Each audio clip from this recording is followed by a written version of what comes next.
Guys, welcome back to FF gaming channel. நம்ம வந்து இன்றைக்கி என்ன பார்க்க போகிறோம்னா, ஒரு தரமான ஸ்ட்ராங் ஹோல்டு மேட்ச் தான். அது யாருக்கு ஒன்றா நம்ம எஸ்கே ப்ரோவோட. இது எப்படி விளையாண்ட அப்படின்னு கேட்டிங்கன்னா, முன்னாடி விளையாண்டதுங்க. அதுவும் எங்கள் டீமில் ஒரு ஆஃப்லைனு. இப்போ தான் மேட்ச் ஸ்டார்டிங்கு. எங்கள் டீமில் ஒரு ஆஃப்லைனு. அவங்க டீமில் என்ன நிலமைன்னு தெரியல. 3 vs 4. நான், எஸ்கே, அப்புறம் இன்னொருத்தன் யாரோ. அவன் பாட்டு மாதிரி விளையாடுவான் போல். பாட்டுன்னெலாம் சொல்ல முடியாது, ஏன்னா நம்மளே நூபை விட மோசமாக விளையாடுவோம். அதுதான் அவன் எப்படி விளையாடுவான்னு தெரியலைங்க. ஓகே, எங்கிட்ட பிடிக்கணுன்னே தெரியும். ஏவை கேப்சர் பண்ண சொல்லிட்டாங்க. அவங்க டீமில் இப்போ 4 எடுத்துட்டாங்க. நான் அட்டாக்கிங்கில் தான் இருந்தேன். என்ன அட்டாக்கிங்கில் இருந்தும் பிரயோஜனம் இல்லை. இவனுக்கு இங்கேயே என்ன அழுத்தி விட்டுருவோம், அவனால் ஒன்றும் பண்ண முடியாது அப்படின்னு பார்த்தா வெஸ்ட் லெவல் 1 வச்சுக்கிட்டு நான் படுற பாடு இருக்கேன். நல்லா போட்டு அழுத்துறாங்க. ஒரு தரமான ஹெட்டு. என்ன ஹெட்ஷாட் கில்லுன்னு தான் வரல. இங்கிட்ட ஒரு தணிக்கிறானா, இங்கிட்ட ஓடனா அந்த நான் அடித்தவனே தான். அவனுக்கு ஃபுல் டேமேஜுங்க. இன்னொருத்தவன் சைடில் இருந்து அடிக்கிறான். இல்லைன்னு நியாயமாக இருக்குது. அவங்களுக்கே ஒரு மனுஷனை எவ்வளோ இடத்துல இருந்து அடிப்பாங்க. அதுவும் ஸ்பாஸு பத்தாக்குறைக்கு. அதுவும் அந்த மோக்கோ ஸ்கின் வேறு. நான் என்ன பண்ணுவேன், இங்கேருந்து ஃபுல் டேமேஜ். கில்லு. ஃபுல் டேமேஜ்னு சொல்கிற விட கில்லுன்னு சொல்லலாம். என்னடா எவனோ ஒருத்தன் 40 உசுரை எடுத்துட்டான். அதுக்குள்ளே எப்படி 40 சக்தியை உறிஞ்சான்? ஸ்ட்ரா போட்டு உறிஞ்சானா இல்லை எது போட்டு உறிஞ்சான்? நம்ம எஸ்கே ப்ரோ வந்து ஹெட்செட் அடிச்சிட்டாரு. இப்போதைக்கு யார் லீடிங்கில் இருப்பா? நீங்கள் என்ன நினைக்கிறீங்க? நான் ஜெயிப்பனா மாட்டேனா? அதுவும் 999 வேறு. கில்லாம் லேட்டாக காமிக்குது. லேட்டாக வந்தால் லேட்டஸ்ட்டாக வருவேன் மாதிரி வருது கில்லு. என்ன நடக்கும் ஒன்றுமே தெரியல. அப்புறம் இப்போதைக்கு நாங்கள் 50 பாயிண்டில் இருக்கோம். 50 பாயிண்ட்டுக்கு போகிறோம். அப்படியே 50 பாயிண்ட்டுக்கு போயிடுச்சு. இப்போதைக்கு நாங்கள் தான் லீடிங்கு. ஆனால் அவங்க வந்து 4 பாயிண்ட் தான். இங்கே ஒருத்தர் ஸ்பேஸ் வச்சு அழுத்திட்டான். அதான் நானும் பாவம் பச்சை குழந்தை அப்படின்னு சொல்லி விட்டலான்னு பார்த்தேன். யார் பச்சை குழந்தை, நானா அவனா? இங்கேருந்து ஹேண்ட் கேனை போடலான்னு பார்க்குறேன். போட்டுட்டு டக்குன்னு ஓடுறேன். ஓடி போய் டக்குன்னு பண்ண போகிறேன். அவனை இந்த பப்ஜி பாம்பு அவன் பப்ஜி பாம்பு. அவனை யாருமே என்ன 2 பப்ஜி பாம்பு வந்திருக்கா? ஒரு 2 பேரை நல்லா அழுத்தி ஸ்ப்ரே பண்ணியாச்சு. இன்னும் ஒரே ஒருத்தன் 2 பேரா? இன்னும் 2 பேர். அவனை அடிக்கிறதுக்குள்ளே என்னைய போட்டாங்க. பின்னாடி இருந்து டேமேஜ் விழுக்குதுன்னு பார்த்தா மறுபடியும் அந்த பப்ஜி பாம்பு என்னடா நீ மறுபடியும் இங்கே வந்திருக்க? ஃபுல் டேமேஜ் கொடுத்தா டக்குன்னு கீழே குதிச்சிட்டாங்க. இங்கே ஒரு 12. இங்கே ஃபுல் கில்லே வந்துருச்சு. நம்ம எஸ்கே ப்ரோ பேக்கப் கொடுத்தாரு ஹேண்ட் கேனன் வச்சுக்கிட்டு. நம்ம டக்குன்னு அடிச்சுட்டு இருக்கோம். எவ்வளோ டக்குன்னு அடிக்க முடியும்? எவ்வளோ டக்குன்னு அடிக்க முடியாது. இப்போதைக்கு நம்மக்கிட்ட ஹெல்மெட் லெவல் 2 இருக்குது. அதை வச்சுக்கிட்டு தான் நம்ம மேனேஜ் பண்ணி ஆகணும். மேனேஜ்மெண்ட் பார்த்துக்கோன்னு நினைக்கிறேன். எந்த மேனேஜ்மெண்ட்டு? அளவுக்கு மேனேஜ்மெண்ட் தான். ஏன்னா அதுதான் நமக்கு ஹெச்பி கொடுக்குது. அதனால் அது மேனேஜ்மெண்ட் ஆக்கியாச்சு. இங்கேருந்து ஒருத்தனுக்கு ஃபுல் டேமேஜ் கொடுக்கலான்னு யோசித்தேன். அவனே மூவ் பண்ணி நான் வந்து உனக்கு இது ரேஞ்ச் கொடுக்குறேன்டா அப்படின்னு சொல்லி கொடுத்தான். அவனுக்கு இல்லை எடுத்தாச்சு. அங்கேருந்து பார்த்தீங்கன்னா ஒரு புல்லட் வருங்க. நிறைய புல்லட் வந்து P90. அதை வச்சுட்டு நம்மளை முடிச்சிட்டான். அவன் என்னையை முடிச்சிட்டேலடா, உன்னையை முடிக்காமல் நான் விட மாட்டேன்டா அப்படின்னு சொல்லி ஒரு வெறியோடு அவனை துரத்திக்கிட்டு இருந்தேன். அவனை துரத்தவே இல்லை. அப்புறம் நான் வந்து மேலே ஏற ஆரம்பிச்சிட்டேன் ஃபுல்லாக அட்டாக்கிங் போகலான்னு. அப்படி பார்த்தீங்கன்னா பாயிண்ட் எவ்வளோ இருக்குது? 54, 52. அங்கே ஒருத்தர் இருக்கான் பார்த்தீங்களா, அவனுக்கு ஃபுல் டேமேஜ் கொடுத்து கில் எடுக்கலான்னு பார்க்குறேன். அவன் கில் ஆகிட்டான். இன்னொருத்தன் பின்னாடி இருந்து அடிக்கிறான். ஸ்கோப்பையும் எடுக்க முடியல. ஒருத்தன் வந்து 2 பேரை முடிச்சிட்டானே. What A shame. யாருக்கு? அவனுக்கு. இனியெல்லாம் வந்து அடிக்கிறான் பார்த்தீங்களா. அதுதான் எனக்கு எங்கேன்னு ரேஞ்ச் கட்ட மாட்டேங்குதுன்னு சொல்லி பக்கத்தில் போனால் ரேஞ்சு காமிக்குது. டக்குன்னு குதிச்சா நம்ம டீம்மேட் கில்லு போட்டு வச்சுருக்கான்.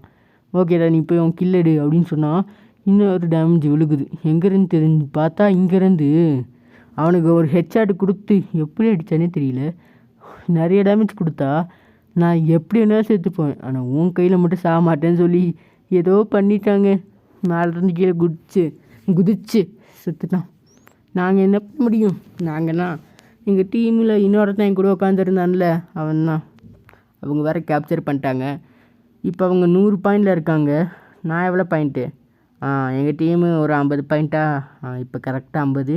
அவங்க 101, 105 அந்த மாதிரி இன்க்ரீஸ் ஆகி போய்கிட்டே இருக்காங்க. என்ன நடக்கும் நாங்கள் அடிப்போமா இல்லை அவங்க அடிப்பாங்களா? எங்களை போட்டு இங்கேருந்து ஒருத்தனுக்கு ஃபுல் டேமேஜாக கில்லியும் எடுத்தாச்சு. கில்லியும் எடுத்துகிட்டு கிராப்பிங் ஹுக்கனை போட்டு போய்க்கலாமா? நம்ம டீம் எடுத்து தான் போயிட்டான்ல, அவன் பார்த்துப்பான் அப்படின்னு சொல்லி போட்டு போனால் டீம்மேட் ஒன்றுத்தையுமே பண்ணலை. நம்ம தான் வந்து அவனுக்கு ஃபுல் டேமேஜ் நல்லா ஸ்ப்ரே பண்ணி கில் எடுக்கலான்னு பார்க்குறேன். இன்னொருத்தன் நடுவில் வந்துட்டான், ஒன்றும் பண்ண முடியல. எப்படியும் கஷ்டப்பட்டு இஷ்டப்பட்டு என்னடா அவங்க 150 எப்படி சாத்தியம்? அவன் நானே கில் எடுத்துட்டேன்.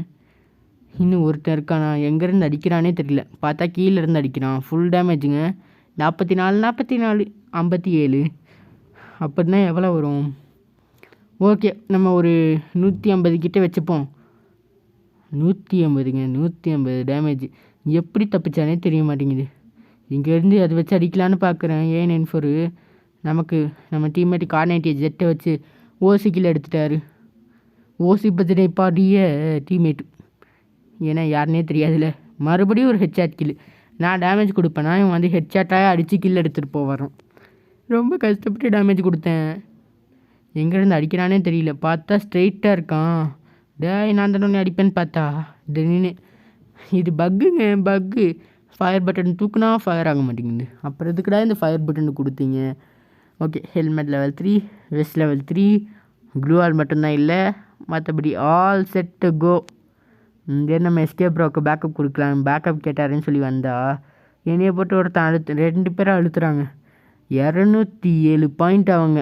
நாங்கள் என்னது 72 பாயிண்ட்டு. நாங்கள் 100 பாயிண்ட்டு தொடவே கஷ்டப்பட்டுக்கிட்டு இருக்கோம். இவங்க எப்படிடா 200 பாயிண்ட்டு கிட்டே போனாங்க? ஒன்றுமே தெரியல. வந்து அடிச்சிட்டாங்க ஒருத்தன், அதுவும் M10 மேக்ஸா தெரியலையே. ஓகே, நாங்கள் இப்போ தான் ஒரு 80 பாயிண்ட்டுன்னு வச்சுக்கோங்க.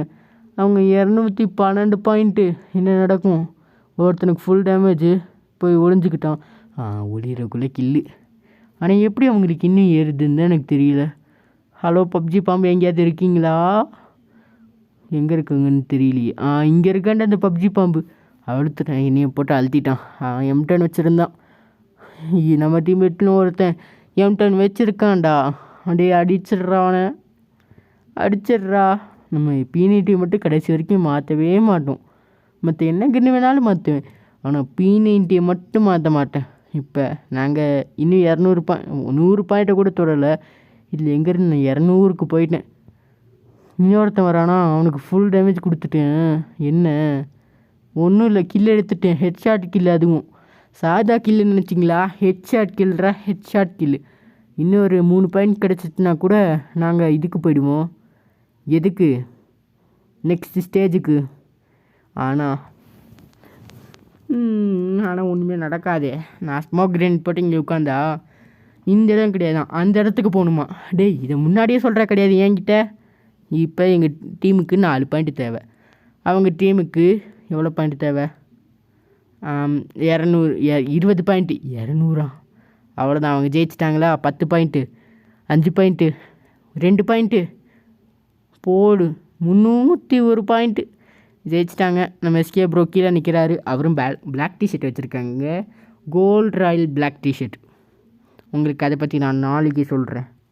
Okay guys, bye. Thanks for வாட்சிங். கண்டென்ட் பிடிச்சிருந்துச்சுன்னா மறக்காமல் லைக்கு, ஷேரு, சப்ஸ்கிரைப் பண்ணிடுங்க. ஓகே, அவ்வளோதான். வீடியோவோட எண்டுக்கு வந்தாச்சு.